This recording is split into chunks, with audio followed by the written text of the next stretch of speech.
Joining us now exclusively from Tucson is Karamargin, a spokesman for Congresswoman Giffords, and he is one of the gentlemen who will be traveling with the Congresswoman later today to Houston. CJ, good morning. Good to talk with you again. Good morning. Nice to be with you. Are you amazed that less than 2 weeks after this shooting, the Congresswoman is on the move? Amazed is one way to describe it. We've gone in a period of less than 2 weeks from unbearable anguish to cautious optimism to moments of just joy. And today is one of those joyous days that I think we will all be celebrating. It's the beginning of the next phase of the Congresswoman's recovery. The Congresswoman has smiled, she's stood up, she's scrolled through an iPad. Dr. Reese said when he looks at her, he can see that she's in there rewriting software. Has she been able to connect with more people like yourself in the room besides just her husband, Mark?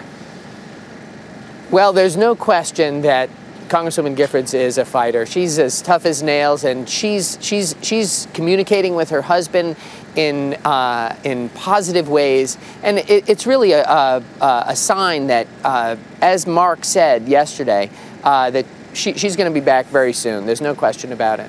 You've been instrumental in the choreography for this move to Memorial Hermann in Houston today. What exactly is the process? Take me through it if you could. Well, the Congresswoman will be leaving University Medical Center and the excellent team here at about 9:15 local time. She will travel by ambulance to Davis-Monthan Air Force Base, where we will make the short flight to Houston. She will then travel by helicopter to one of the best rehabilitation hospitals in the world. And that's when this next phase of her recovery is going to begin. What do you think is going to be the Congresswoman's biggest challenge in this next phase? Yeah, you know, I've heard it described as brain boot camp. I'm not sure. I'm not a doctor. I don't know, but I think the team that they have at Tier Memorial Hermann, these folks really know their stuff, and the rehabilitation process is going to be aggressive, and we are all hopeful that it's going to be you know, what she needs to get back to where she was.